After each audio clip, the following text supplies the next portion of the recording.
तो अब अपन एक नई यूनिट स्टार्ट कर रहे हैं। ये यूनिट नंबर 7 है और इस यूनिट का नाम है जेनेटिक्स एंड इवोल्यूशन। इस यूनिट में अपन पहला चैप्टर जो पढ़ेंगे वो है चैप्टर नंबर 5 और इस चैप्टर का नाम है principles of inheritance and variation. अब अगर अपन मैं बात करूँ इनहेरिटेंस और वेरिएशन के बारे में, तो सबसे पहले मेरे को तो ये पता है कि वेरिएशन जो होता है ये देखा जाता है सिर्फ और सिर्फ सेक्सुअल रिप्रोडक्शन में। तो जब भी वेरिएशन के बारे में बात करेंगे तो यहाँ पे बात की जाएगी सेक्सुअल रिप्रोडक्शन के बारे में। और जब बात करते हैं इनहेरिटेंस की, तो इनहेरिटेंस का मतलब होता है कि किस तरीके से एक कैरेक्टर पेरेंट जनरेशन से ऑफस्प्रिंग में ट्रांसफर होता है। तो अपन इनहेरिटेंस को बोल सकते हैं transfer of character from parent generation to the offspring. This process is known as inheritance, कि किस तरीके से एक पेरेंट से कैरेक्टर जो है वो ट्रांसफर होके ऑफस्प्रिंग में जा रहा है, इसी को बोला जाता है इनहेरिटेंस। अब अगर मैं बात करूं इनहेरिटेंस की, वेरिएशन की या फिर हेरिडिटी की, ये सबको बायोलॉजी के एक ऐसी ब्रांच में पढ़ा जाता है और इस ब्रांच को बोला जाता है जेनेटिक्स। इन सबको एक ब्रांच में पढ़ा जाता है, बायोलॉजी के एक ब्रांच में पढ़ा जाता है जिसको बोला जाता है जेनेटिक्स। अब अगर जेनेटिक्स के बारे में बात करते हैं तो यहाँ पे सबसे पहले एक साइंटिस्ट के बारे में बात करते हैं जिसका बहुत इंपॉर्टेंट रोल है जेनेटिक्स में, और इस साइंटिस्ट को इवन फादर ऑफ जेनेटिक्स भी बोला जाता है। ये जो साइंटिस्ट है इसका नाम है ग्रिगोर जोहान मेंडल। चलो तो अपन बात करते हैं। सबसे पहला पॉइंट मैं लिखूंगा फादर ऑफ जेनेटिक्स के बारे में, फादर ऑफ जेनेटिक। तो जेनेटिक्स के जब फादर के बारे में बात करते हैं तो यहाँ पे जो साइंटिस्ट का नाम होता है उस साइंटिस्ट का नाम है Grigor Johan Mendel.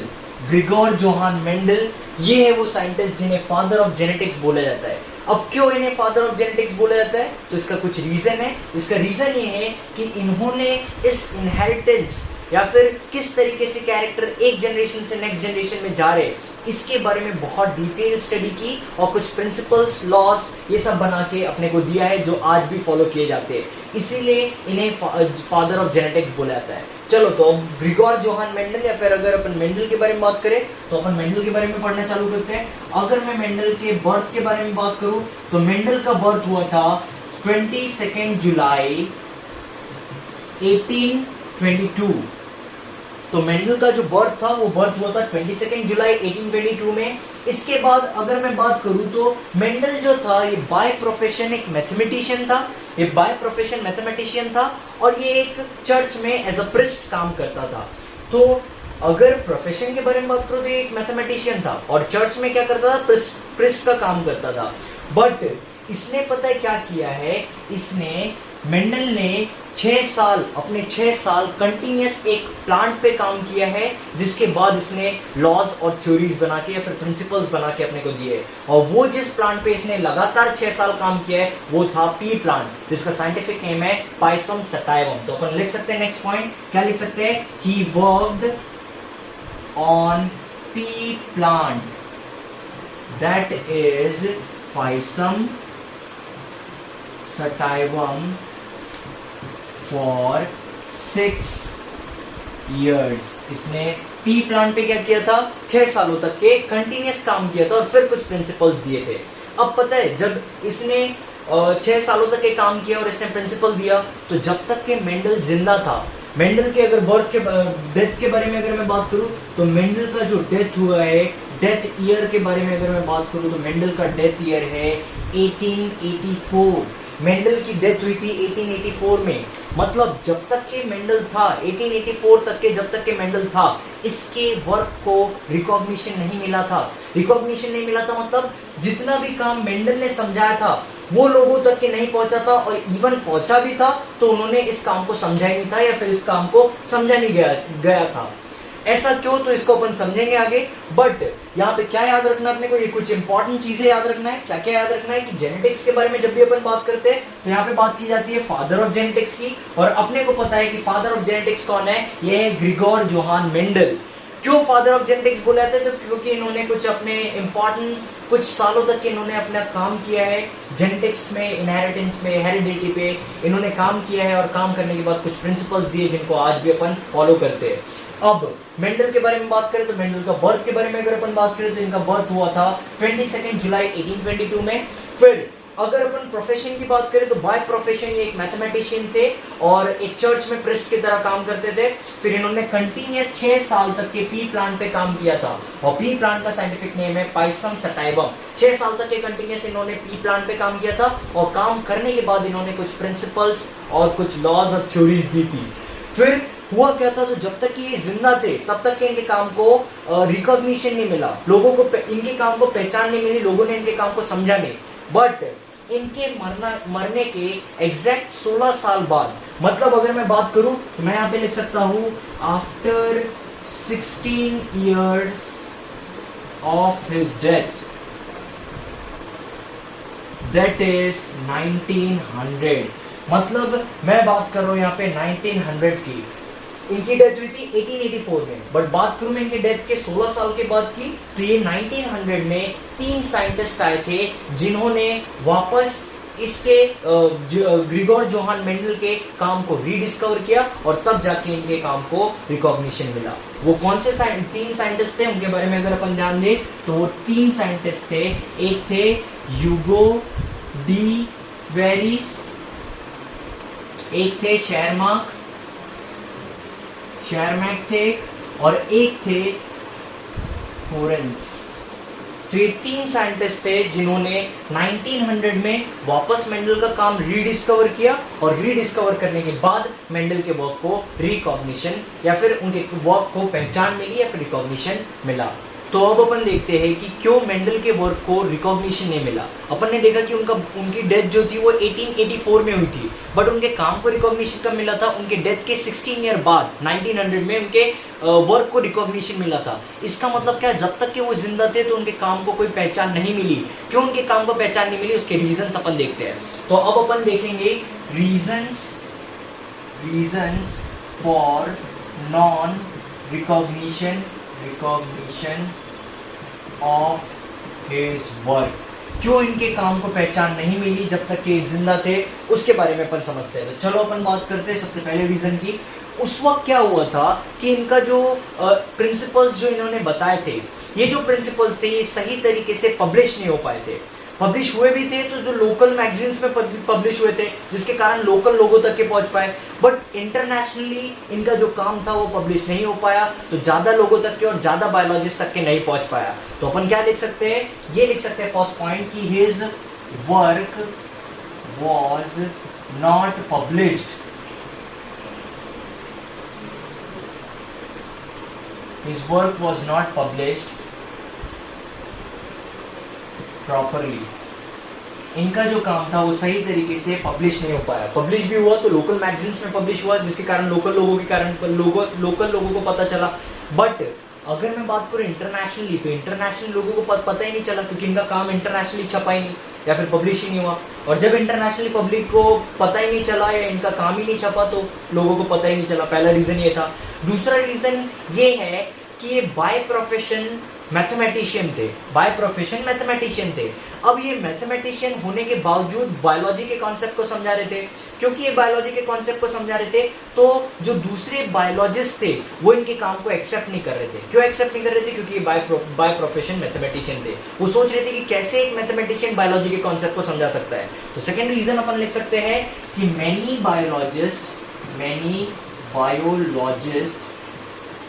did not accept his work because he was mathematician by profession। वो क्या थे, मैथमेटिशियन थे प्रोफेशन वाइज, और वो क्या करने की कोशिश कर रहे थे, बायोलॉजी के कॉन्सेप्ट को समझाने की कोशिश कर रहे थे। इसलिए बहुत सारे साइंटिस्ट ने इनके काम को नहीं समझा। अब अगर थर्ड पॉइंट के बारे में मैं बात करूं कि क्यों इनके काम को रिकॉग्निशन नहीं मिला, तो यहाँ पे पहले एक चीज समझाता हूँ। उस वक्त जब इन्होंने अपना काम बताया था, उस वक्त डार्विन की थ्योरी बहुत इंपॉर्टेंटली सारे साइंटिस्ट इंपॉर्टेंटली डार्विन की थ्योरी को समझने के पीछे लगे हुए थे। और उस वक्त पता है क्या हुआ था, सबसे इंपॉर्टेंटली क्योंकि डार्विन की थ्योरी के ऊपर समझ रहे थे वो लोग, सारे साइंटिस्ट डार्विन की थ्योरी के बारे में समझ रहे थे, तो इनके काम को नहीं समझा गया उस वक्त। ये एक रीजन हो गया।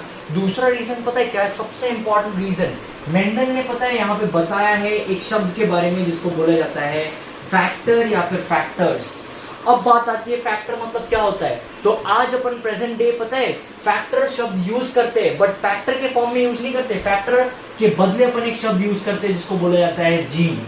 और इस जीन के बारे में उस वक्त मेंडल ने बताया था। और क्या बताया था? उन्होंने बताया था फैक्टर के बारे में। क्या बताया था? तो उन्होंने ये बताया था कि अगर कोई कैरेक्टर एक जनरेशन से नेक्स्ट जनरेशन में ट्रांसफर हो रही है, फॉर एग्जांपल एक कैरेक्टर है जो पेरेंट से ऑफस्प्रिंग में ट्रांसफर हो रहा है, तो वो किसके थ्रू हो रहा है? वो हो रहा है फैक्टर्स के थ्रू, या फिर प्रेजेंट डे अपन फैक्टर के बदले यूज कर सकते हैं जीन्स के थ्रू। तो अपन यहाँ पे लिख सकते हैं, क्या लिख सकते हैं कि characters are transferred from one generation to the next generation with the help of these factors, in factors के हेल्प से वो जो कैरेक्टर है वो एक जनरेशन से नेक्स्ट जनरेशन में ट्रांसफर होते हैं। तो ये कुछ 3 इंपॉर्टेंट रीजंस थे जिसके कारण मेंडल के काम को रिकॉग्निशन नहीं मिला था। क्या क्या थे? तो पहला रीजन कि इनका काम जो था वो सही तरीके से पब्लिश नहीं हो पाया। हुआ भी तो लोकल मैगजीन्स में पब्लिश हुआ, जिसके कारण लोकल लोगों को ही पता चला, इंटरनेशनली किसी को भी नहीं पता चला। ये हो गया फर्स्ट रीजन। सेकंड रीजन के बारे में अगर मैं बात करूं तो ये बाय प्रोफेशन एक मैथमेटिशियन थे। मैथमेटिशियन के होने के कारण पता है क्या हुआ? आधे से ज्यादा बायोलॉजिस्ट एक्सेप्ट नहीं कर रहे थे कि ये कैसे बायोलॉजी के कॉन्सेप्ट को समझा रहे हैं। ये हो गया सेकंड रीजन। अब अगर थर्ड रीजन के बारे में बात करूं तो यहाँ पे थर्ड रीजन अपन थोड़ा सा ऐड कर सकते हैं कि यहाँ पे डार्विन की थ्योरी उस वक्त चल रही थी, तो सारे बायोलॉजिस्ट डार्विन की थ्योरी के ऊपर ध्यान दे रहे थे, इसलिए इनका काम नहीं समझा गया। और सबसे इंपॉर्टेंट चीज इन्होंने पता है किसके बारे में बताया था? इन्होंने बताया था फैक्टर्स के बारे में, जिसे आज अपन जीन बोलते हैं। फैक्टर्स क्या है? तो इन्होंने बताया था कि फैक्टर्स ही एक ऐसी चीज है जो कैरेक्टर्स को कंट्रोल कर रहे हैं। यही वो चीज है जो कैरेक्टर्स को इनहेरिट कर रहे हैं एक जनरेशन से नेक्स्ट जनरेशन में। और उस वक्त पता है क्या हुआ था? साइंटिस्ट लोग समझ नहीं पाए थे कि ये फैक्टर्स क्या है। क्यों नहीं समझ पाए थे? क्योंकि उस वक्त माइक्रोस्कोप सही तरीके से डेवलप नहीं हो पाए थे। और क्योंकि माइक्रोस्कोप सही तरीके से डेवलप नहीं हो पाए थे तो बहुत सारे लोगों को फैक्टर्स के बारे में नहीं समझा था। इसीलिए ये कुछ इंपॉर्टेंट रीजन है जिसके कारण मेंडल का जो वर्क था वो रिकॉग्नाइज नहीं हुआ था या फिर लोगों तक के नहीं पहुंच पाया था। तो अब अपन देखते हैं कि क्यों मेंडल के वर्क को इतना सक्सेस मिला है। तो अब अपन देखेंगे रीजंस फॉर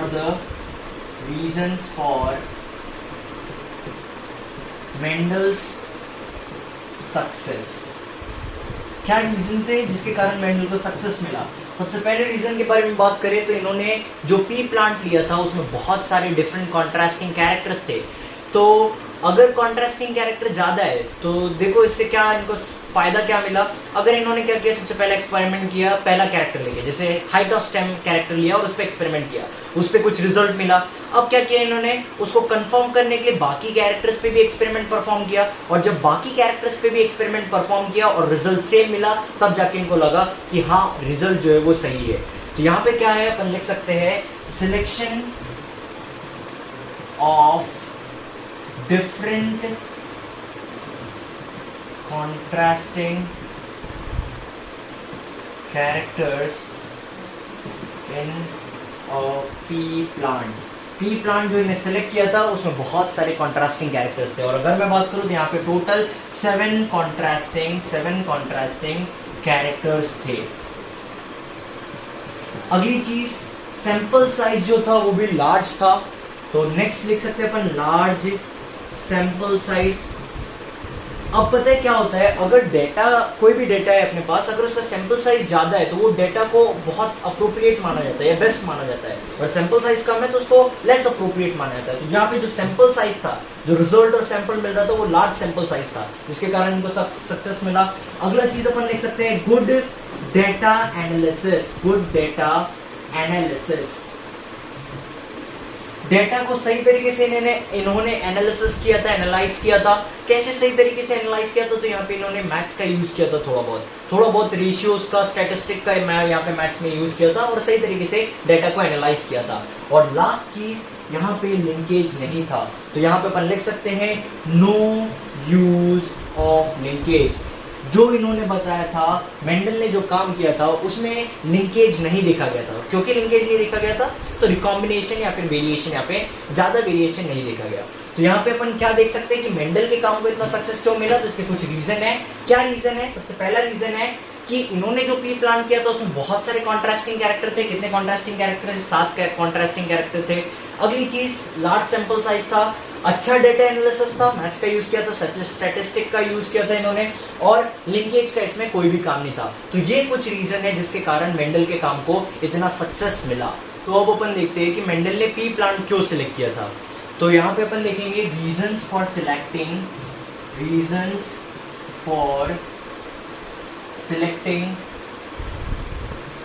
पी प्लांट क्यों सिलेक्ट किया था। तो इसके कुछ रीजंस थे। सबसे पहला रीजन ये था कि पी प्लांट का जो लाइफ स्पैन था वो बहुत छोटा था, 3 to 4 वीक्स में इसका लाइफ स्पैन कंप्लीट हो जाता था। तो अपन लिख सकते हैं वेरी शॉर्ट लाइफ स्पैन। और कितना लाइफ स्पैन था? ये था 3 to 4 वीक्स। अगली चीज जो इन्होंने देखा था पी प्लांट में कि पी प्लांट में इजीली सेल्फ और क्रॉस पॉलिनेशन करवाया जा सकता था। तो अपन यहाँ पे लिख सकते हैं कि सेल्फ और क्रॉस पॉलिनेशन इजीली हो सकता था, self and cross pollination easily देखा जा सकता है उसमें। अगली अगर अपन प्रॉपर्टी के बारे में बात करें तो होता क्या था, जब भी पॉलिनेशन होता था तो सीड्स जो थे वो बहुत लार्ज क्वांटिटी में मिलते थे। तो अगली चीज अपन ये लिख सकते हैं कि seeds were produced in large quantity. Seed जो थी वो बहुत ज्यादा क्वांटिटी में प्रोड्यूस हुई थी। और अगर मैं लास्ट रीजन के बारे में बात करूं तो ये तो अपन ने पहले भी देखा है कि इन्होंने जो पी प्लांट लिया था इसमें बहुत सारे कॉन्ट्रास्टिंग कैरेक्टर्स थे, और वो कॉन्ट्रास्टिंग कैरेक्टर्स थे लगभग 7 कॉन्ट्रास्टिंग कैरेक्टर थे। तो अपन लिख सकते हैं डिफरेंट कॉन्ट्रास्टिंग कैरेक्टर्स। तो ये कुछ रीजंस थे जिसके कारण उन्होंने क्या किया था, पी प्लांट को सिलेक्ट किया था। पहला रीजन ये था कि उसका लाइफ स्पैन जो था बहुत छोटा था, 3 to 4 वीक में लाइफ स्पैन कंप्लीट हो जाता था पी प्लांट का। अगला रीजन ये था कि सेल्फ और क्रॉस पॉलिनेशन इजीली हो सकता था। और फिर रीजन ये था कि सीड्स जो होते थे वो ज्यादा क्वांटिटी में प्रोड्यूस होते थे। और लास्ट रीजन ये था कि इसमें बहुत सारे डिफरेंट कॉन्ट्रास्टिंग कैरेक्टर्स थे। तो अब अपन देखते हैं वो 7 कॉन्ट्रास्टिंग कैरेक्टर्स के बारे में। तो यहाँ पे अपन देख रहे हैं 7 कॉन्ट्रास्टिंग कैरेक्टर्स। चलो तो 7 कैरेक्टर्स के बारे में देखते हैं अपन। यहाँ पे लिखते हैं कैरेक्टर्स, और इधर अपन लिखेंगे उनके ट्रेट्स के बारे में कि वो डोमिनेंट है या फिर रिसेसिव है। चलो तो कैरेक्टर्स के बारे में बात करूँ तो सबसे पहला कैरेक्टर था हाइट ऑफ स्टेम। यहाँ पे अपन पता है किस तरीके से लिखेंगे। सबसे पहले लिखेंगे डोमिनेंट कैरेक्टर पहले लिखेंगे और फिर उसके बाद लिखेंगे रिसेसिव कैरेक्टर। तो हाइट ऑफ स्टेम के बारे में बात करें तो टॉल उसमें डोमिनेंट हाइट था, और रिसेसिव जो थी वो थी ड्वार्फ हाइट। चलो तो ये हो गया, अपने को पहला कैरेक्टर मिल गया। सेकंड कैरेक्टर जो था वो था फ्लावर कलर, कि फ्लावर का कलर कैसा था। अगर फ्लावर कलर के बारे में बात करूँ तो डोमिनेंट कलर जो था वो था वॉयलेट, और जो रिसेसिव कलर था वो था वाइट। फिर इसके बाद जो अगला कैरेक्टर है वो है फ्लावर पोजीशन। चलो तो पोजीशन के बारे में देखते हैं अपन। पोजीशन 2 थी, डोमिनेंट पोजीशन थी एक्सियल और रिसेसिव पोजीशन थी टर्मिनल।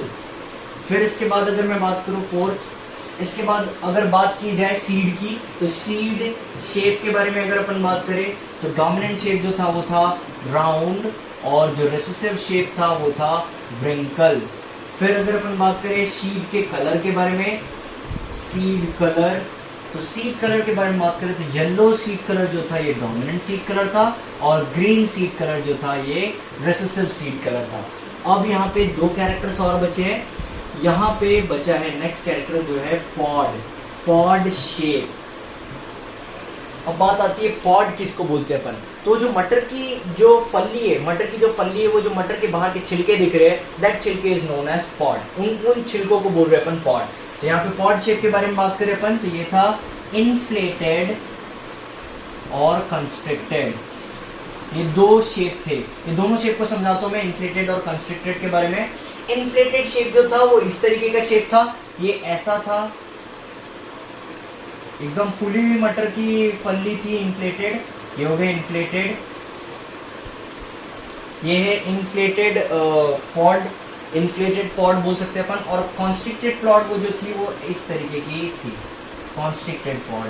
ये है इन्फ्लेटेड पॉड और कॉन्स्ट्रिक्टेड पॉड। तो इसे अपन बोलेंगे इन्फ्लेटेड और इसे बोलेंगे कंस्ट्रिक्टेड पॉड। और लास्ट कैरेक्टर जो था ये था पॉड कलर, कि पॉड का कलर कैसा है। और पॉड कलर के बारे में बात करूं मैं तो पॉड का जो डोमिनेंट कलर था वो था ग्रीन और पॉड में जो रिसेसिव कलर था वो था येलो। तो ये कुछ इंपॉर्टेंट कॉन्ट्रास्टिंग कैरेक्टर्स है जो पी प्लांट में देखे जाते हैं। और ये जो कैरेक्टर्स, ये सारे कैरेक्टर्स अपने को याद होना चाहिए। क्या याद होना चाहिए कि इनमें से डोमिनेंट कैरेक्टर कौन सा है और रिसेसिव कैरेक्टर कौन सा है, क्योंकि जब भी इस पे क्वेश्चंस आते हैं तो क्वेश्चन में मेंशन नहीं किया रहता है, मेंशन नहीं रहता है कि हाँ अगर मैं बात करूँ पॉड शेप की तो पॉड शेप है इन्फ्लेटेड और कंस्ट्रिक्टेड, ये दिया हो सकता है बट वहां पे ये मेंशन नहीं रहता है कि इन्फ्लेटेड डोमिनेंट है या फिर कंस्ट्रिक्टेड डोमिनेंट है। ये अपने को पता होना चाहिए क्योंकि अपने पास ये 7 कॉन्ट्रास्टिंग कैरेक्टर्स पता है अपने को। तो याद क्या करना है अपने को, यहाँ पे याद रखना है ये 7 डिफरेंट कॉन्ट्रास्टिंग कैरेक्टर्स के बारे में याद रखना है और याद रखना है कि इनमें डोमिनेंट कैरेक्टर कौन सा है और रिसेसिव कैरेक्टर कौन सा है। तो अब अपन कुछ टर्म्स देखते हैं जो इस चैप्टर में अपने को काम आने वाले हैं। तो एक एक करके अपन टर्म्स पढ़ना चालू करते हैं। सबसे पहला टर्म जो है ये जीन है। तो जीन क्या है, तो जीन को अपन बोल सकते हैं कि it is the functional unit of inheritance. ये इनहेरिटेंस की फंक्शनल यूनिट है। क्यों? क्योंकि जीन्स ही वो चीज होती है, वो कंपोनेंट होता है जो पेरेंट जनरेशन से नेक्स्ट जनरेशन में ट्रांसफर होती है। तो अपन इसे लिख सकते हैं कि it is the functional unit of inheritance. ये इनहेरिटेंस की फंक्शनल यूनिट है। अगला पॉइंट इसमें अपन क्या लिख सकते हैं, नेक्स्ट पॉइंट ये लिख सकते हैं कि जीन, ये जो टर्म है एक साइंटिस्ट ने दिया था जिसका नाम है Johansson. The term gene was given by Johansson. एक साइंटिस्ट ने दिया था जिसका नाम था जोहानसन। और सबसे पहली बार जीन के बारे में जिस साइंटिस्ट ने बताया था वो साइंटिस्ट था मेंडल और उसने वहां पे जो शब्द यूज किया था वो था फैक्टर। तो अपन लिख सकते हैं कि Mendel called it age factor. Mendel ने जीन को क्या बोला था, तो मेंडल ने इसको बोला था फैक्टर। तो जीन के बारे में अपन क्या बोल सकते हैं कि ये इनहेरिटेंस की फंक्शनल यूनिट है, सबसे पहली चीज। दूसरी चीज, ये जो टर्म जीन है ये एक साइंटिस्ट ने दिया था जिसका नाम था जोहानसन। और तीसरी इंपॉर्टेंट चीज कि मेंडल ने इसे क्या बोला था, मेंडल ने इसे बोला था फैक्टर्स। अब जो नेक्स्ट टर्म अपने को पढ़ना है, नेक्स्ट टर्म को बोला जाता है अलील्स। अलील्स क्या होता है, तो जीन्स के फॉर्म को ही अलील्स बोला जाता है। अलील्स क्या है, तो अपन लिख सकते हैं it is the form of genes. इसे क्या लिख सकते हैं अपन कि it is the form of genes. ये जीन्स का ही फॉर्म होता है। अगर ये अलील डोमिनेंट है, अगर ये डोमिनेंट अलील है, डोमिनेंट अलील है तो इसको रिप्रेजेंट करते हैं अपन कैपिटल लेटर से। इसको रिप्रेजेंट किया जाता है कैपिटल लेटर से या कैपिटल अल्फाबेट बोल सकते हैं अपन, कैपिटल अल्फाबेट से रिप्रेजेंट करते हैं। और अगर ये जो जीन है ये रेसेसिव है, अगर ये रेसेसिव है तो इसको रिप्रेजेंट किया जाता है रेसेसिव, अगर ये अलील है तो इसको रिप्रेजेंट किया जाता है स्मॉल अल्फाबेट से। चलो एक एग्जांपल के थ्रू इसको अपन समझते हैं। फॉर एग्जांपल अगर मैंने एक कैरेक्टर लिया, जैसे मान लो मैंने स्टेम हाइट लिया, हाइट ऑफ स्टेम लिया है, तो उसमें से डोमिनेंट कैरेक्टर कौन सा है, टॉल है। तो मैं बोल सकता हूँ कि टॉल जो है ये डोमिनेंट कैरेक्टर है, क्योंकि यहाँ पे टॉल डोमिनेंट कैरेक्टर है। अब बात आती है अलील कैसे लेंगे, तो ये जो सबसे पहला शब्द जो दिख रहा है अपने को, पहला जो अल्फाबेट दिख रहा है, फर्स्ट अल्फाबेट जो दिख रहा है ये है कैपिटल टी, और इसी कैपिटल टी को लेके यहाँ पे कैपिटल टी से रिप्रेजेंट करते हैं। तो ये यहाँ पे जो मैंने कैरेक्टर लिया था ये कौन सा कैरेक्टर था, ये था हाइट ऑफ स्टेम, जिसमें से डोमिनेंट कैरेक्टर है टॉल और इस टॉल को रिप्रेजेंट करते हैं कैपिटल अल्फाबेट से, और ये हो गया कैपिटल टी। अब दूसरा अगर मैंने लिया है ये हो गया ड्वार्फ, ये था रेसेसिव कैरेक्टर। अब यहाँ पे कोई भी मेरे को बोलेगा कि ड्वार्फ रेसेसिव कैरेक्टर है, तो इसके लिए यहाँ पे जो अलील यूज करूंगा ये कौन सा करूंगा, स्मॉल डी। तो यहाँ पे ये गलत हो जाएगा, स्मॉल डी यूज नहीं करते, यहाँ पे यूज किया जाता है स्मॉल टी। क्यों स्मॉल टी, क्योंकि अपन ने टी एक बार एक अल्फाबेट यूज कर लिया है। किस चीज के लिए यूज कर लिया, हाइट ऑफ स्टेम के लिए। अब अगर वो डोमिनेंट होगा तो मैं कैपिटल यूज करूंगा, और अगर वो रेसेसिव होगा तो मैं किसके लिए यूज करूंगा, वहां पे मैं यूज करूंगा स्मॉल होगा तो मैं उसको यूज करूंगा ड्वार्फ के लिए। तो ये हो गया अपना अलील्स। नेक्स्ट अब अगर अपन कंडीशन देखेंगे होमोजाइगस कंडीशन। होमोजाइगस कंडीशन क्या होती है उसके बारे में अपन समझते हैं। तो होमोजाइगस एक ऐसी कंडीशन होती है जहां पे ये जो दोनों अलील्स प्रेजेंट रहते हैं, ये अलील्स जो होते हैं ये सेम अलील्स रहते हैं। फॉर एग्जांपल अगर मैं बात करूं डोमिनेंट की, अगर मैं बोलता हूं होमोजाइगस डोमिनेंट, मैंने बात किया है होमोजाइगस डोमिनेंट की, तो यहाँ पे वो जो दोनों अलील्स रहेंगे वो रहेंगे कैपिटल टी कैपिटल टी। अगर मैं बात करूं नेक्स्ट कंडीशन की, मैं बोलता हूं होमोजाइगस रेसेसिव की। तो होमोजाइगस रेसेसिव में क्या हो जाएगा, यहाँ पे मेरे पास जो अलील्स रहेंगे वो रहेंगे स्मॉल टी। होमोजाइगस मतलब क्या, तो जो दोनों अलील्स है, अगर दोनों सेम अलील्स है then this condition is known as homozygous. यहाँ पे टी दोनों अलील सेम है, यहाँ पे भी स्मॉल टी दोनों अलील सेम है। अगली कंडीशन हो सकती है हेटेरोजाइगस। हेटेरोजाइगस कौन सी कंडीशन है, तो अपन हेटेरोजाइगस को बता सकते हैं कि हेटेरोजाइगस एक ऐसी कंडीशन है जहां पे वो जो अलील्स प्रेजेंट है वो कैसे प्रेजेंट है, डिफरेंट अलील्स प्रेजेंट है। फॉर एग्जांपल अगर मैं बात करूं हेटेरोजाइगस डोमिनेंट की, हेटेरोजाइगस डोमिनेंट की अगर मैं बात करूं तो हेटेरोजाइगस डोमिनेंट को मैं लिख सकता हूं कैपिटल टी स्मॉल टी। इस कंडीशन को बोला जाएगा हेटेरोजाइगस। क्यों हेटेरोजाइगस, क्योंकि यहाँ पे एक डोमिनेंट एलील प्रेजेंट है और एक रेसेसिव एलील प्रेजेंट है, तो दो डिफरेंट एलील्स प्रेजेंट है, इसीलिए इस कंडीशन को बोला गया है हेटेरोजाइगस। तो अपन ने यहाँ पे देखा है जीन्स, एलील्स, होमोजाइगस कंडीशन और हेटेरोजाइगस कंडीशंस के बारे में। तो अब अपन अगले टर्म्स देखते हैं। तो नेक्स्ट टर्म है फिनोटाइप। फिनोटाइप का मतलब होता है फिजिकल अपीयरेंस। फिनोटाइप का मतलब होता है फिजिकल अपीयरेंस। चलो इसको समझते हैं। अब जैसे मान लो मेरे पास एक प्लांट रखा हुआ है, वो प्लांट मेरे को फिजिकली बड़ा दिख रहा है, पी प्लांट है, वो फिजिकली मेरे को बड़ा दिख रहा है, तो मैं उसको टॉल बोलूंगा। इसका मतलब क्या, उसका फिनोटाइप या फिर उसका फिजिकल अपीयरेंस कैसा हो गया, टॉल हो गया। अगर मेरे पास एक प्लांट रखा है वो छोटा प्लांट है, इसका मतलब मेरे को छोटा दिख रहा है, तो मैं उसको क्या बोलूंगा, उसे मैं ड्वार्फ बोलूंगा। इसका मतलब क्या है कि उसका फिनोटाइप या फिर फिजिकल अपीयरेंस क्या हो जाएगा, ड्वार्फ हो जाएगा। तो फिनोटाइप मतलब क्या होता है, किसी भी ऑर्गेनिज्म का फिजिकल अपीयरेंस। अब इसके बाद जो दूसरा टर्म है वो है जीनोटाइप। अब बात आता है जीनोटाइप मतलब क्या होता है, तो जीनोटाइप का मतलब होता है जेनेटिक मेकअप या फिर genetic material of A organism. मतलब जीनोटाइप मैंने बोला, इसका मतलब क्या, उस ऑर्गेनिज्म का जेनेटिक मटेरियल क्या है, जेनेटिक मेकअप क्या है। तो इसे अपन लिख सकते हैं जेनेटिक मेकअप। अब नेक्स्ट शब्द जो अपने को पढ़ना है वो है क्रॉस। चलो क्रॉस लिखा है, इसका मतलब क्या, जैसे मैंने मान लो एग्जांपल लिखा है, मैंने एक एग्जांपल लिखा कि tall plant cross with dwarf plant. मैंने क्या किया, टॉल प्लांट को क्रॉस कर दिया ड्वार्फ प्लांट के साथ। इसका मतलब क्या होता है, तो क्रॉस का मतलब होता है कि मैंने टॉल प्लांट और ड्वार्फ प्लांट के बीच में रिप्रोडक्शन की प्रोसेस करवाया या फिर रिप्रोड्यूस करवाया, और रिप्रोडक्शन को ही अपन बोल सकते हैं क्रॉस। तो क्रॉस के बदले में क्या लिख सकते हैं यहाँ पे, रिप्रोडक्शन। अगर दो ऑर्गेनिज्म के बीच में मैं रिप्रोडक्शन की प्रोसेस करवा रहा हूँ तो उसे मैं बोलूंगा क्रॉस। टॉल और ड्वार्फ, जैसे टॉल प्लांट है और ड्वार्फ प्लांट है, इन दोनों के बीच में रिप्रोडक्शन करवा रहा हूँ, तो मैं क्या बोल सकता हूँ कि यहाँ पे मैंने टॉल प्लांट को किससे क्रॉस किया है, ड्वार्फ प्लांट के साथ। अब क्रॉस के बाद यहाँ पे अगला टर्म है फिलियल। फिलियल का मतलब होता है नेक्स्ट जनरेशन। इसका मतलब होता है नेक्स्ट जनरेशन। नेक्स्ट जनरेशन इसको रिप्रेजेंट कर सकते हैं अपन F1, F2 या फिर F3 से। F1 मतलब फर्स्ट जनरेशन, फिलियल 1 बोल सकते हैं उसको। F2 मतलब second generation, filial second. F3 मतलब थर्ड जनरेशन या फिर फिलियल थर्ड। तो फिलियल मतलब नेक्स्ट जनरेशन को रिप्रेजेंट करते हैं। फॉर एग्जांपल मैंने टॉल प्लांट को ड्वार्फ प्लांट से रिप्रोड्यूस करवाया, क्रॉस करवाया, क्रॉस करवाने के बाद मेरे को कुछ ऑफस्प्रिंग मिले, तो जो ऑफस्प्रिंग मिला मेरे को वो मिले हो जाएगा F1 generation, that is filial 1 generation. चलो अब नेक्स्ट चीज है पुनेट स्क्वायर।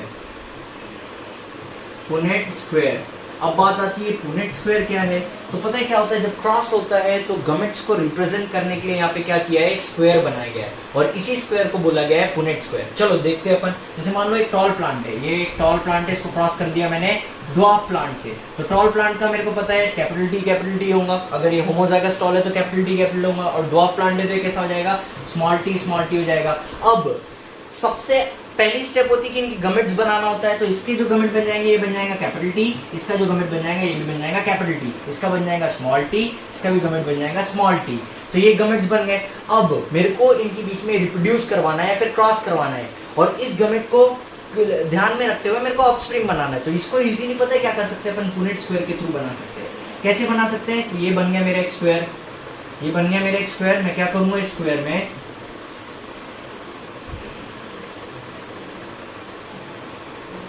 तो ये है एक स्क्वायर, मैं क्या करूंगा, इनमें से जैसे मान लो ये मेल ऑर्गेनिज्म है, ये एक फीमेल है और एक मेल है। जैसे मान लो ये टॉल प्लांट जो था ये फीमेल प्लांट था, और ड्वार्फ प्लांट था ये मेल प्लांट था। मैं क्या करूंगा, मेल ऑर्गेनिज्म के गमेट एक साइड पे लिख दूंगा स्क्वायर के, और इस फीमेल ऑर्गेनिज्म के गमेट एक साइड लिख दूंगा। तो फीमेल ऑर्गेनिज्म के गमेट क्या है, कैपिटल टी, और ये मेल ऑर्गेनिज्म के गमेट क्या है, मेल ऑर्गेनिज्म के गमेट है स्मॉल टी। अब क्या होगा, इस स्क्वायर के कारण मैं इजीली रिप्रेजेंट कर सकता हूं इन गमेट्स को और इजीली मैं यहाँ पे ऑफस्प्रिंग बना सकता हूं। कैसे? तो देखो कैपिटल टी यहाँ से आ गया, स्मॉल टी यहाँ से आ गया, मेल का स्मॉल टी, फीमेल का कैपिटल टी। इससे इजीली अपन पता कर सकते हैं कि कौन सा गमेट किस पेरेंट से आया है, पहली चीज। दूसरी चीज यहाँ पे इजीली अपन ऑफस्प्रिंग के बारे में समझ सकते हैं। तो यहाँ पे कैसा होगा, यहाँ पे भी small capital T small T, capital T small T, capital T small T. इस तरीके का अपने को मदद मिलती है पुनेट स्क्वायर से। पुनेट स्क्वायर क्या है, तो अपन इजीली गमेट्स को रिप्रेजेंट करने के लिए एक स्क्वायर को यूज करते हैं और उस स्क्वायर को ही बोला जाता है पुनेट स्क्वायर। तो अपन अगला टर्म देखते हैं। नेक्स्ट टर्म जो है ये है सेल्फिंग है। सेल्फिंग का मतलब होता है crossing between the plants of the same generation. मतलब जब सेम जनरेशन के प्लांट्स में जब क्रॉस करवाया जाता है तब इस टाइप के क्रॉस को बोला जाता है सेल्फिंग। फॉर एग्जांपल देखो, मैंने क्या किया, एक टॉल प्लांट लिया, इसको डॉग प्लांट के साथ क्रॉस करवा दिया। इनके पहले गमेट्स बन गए, गमेट्स बनने के बाद मेरे को 4 ऑर्गेनिजम्स मिल गए। क्या 4 ऑर्गेनिज्म मिल गए? ये मिल गया मेरे को capital T capital T capital T capital T capital T small T. इस तरीके से मेरे को 4 ऑर्गेनिज्म मिल जाएंगे। क्यों 4 मिल जाएंगे? कैपिटल टी कैपिटल टी, ये स्मॉल टी। तो ये मेरे को 4 ऑर्गेनिज्म मिल गए। अब अगर मैं इस ऑर्गेनिज्म और इस ऑर्गेनिज्म के बीच में क्रॉस करवाता हूँ, इन 2 ऑर्गेनिजम्स के बीच में अगर मैं क्रॉस करवाता हूँ या ये 2 ऑफस्प्रिंग के बीच में क्रॉस करवाता हूँ, तो इस क्रॉस को मैं बोलूंगा कि यहाँ पे मैं क्या कर रहा हूँ, इन दोनों के बीच में सेल्फिंग करवा रहा हूँ। क्यों? क्योंकि ये दोनों सेम जनरेशन के। और कौन से जनरेशन के? इनको मैं बोल सकता हूँ कि ये F1 जनरेशन के। तो यहाँ पे सेल्फिंग मतलब क्या? तो सेल्फिंग का मतलब होता है crossing between the plants of same generation. जब सेम जनरेशन के प्लांट्स के बीच में क्रॉसिंग करवाई जाती है, जैसे यहाँ पे अगर ये 4 ऑफस्प्रिंग मिले, पेरेंट्स ये थे, एक ये पेरेंट था, एक ये पेरेंट था, इन दोनों के बीच में जब क्रॉस करवाए थे 4 ऑफस्प्रिंग मिले। अगर मैं इन चारों में से 2 ऑफस्प्रिंग के बीच में क्रॉस करवाता हूँ तब मैं यहाँ पे शब्द यूज करूंगा सेल्फिंग, क्योंकि यहाँ पे मैं क्रॉस जो है वो सेम जनरेशन के बीच में करवा रहा हूँ। अब नेक्स्ट टर्म के बारे में अगर मैं बात करूँ तो नेक्स्ट टर्म जो है इसे बोला जाता है प्योर लाइन। प्योर लाइन का मतलब होता है क्रॉसिंग बिटवीन 2 ऑर्गेनिजम्स या फिर 2 प्लांट्स। अपन लिख सकते हैं, इसकी डेफिनेशन लिखते हैं पहले। Crossing between 2 plants up to 5 consecutive generations।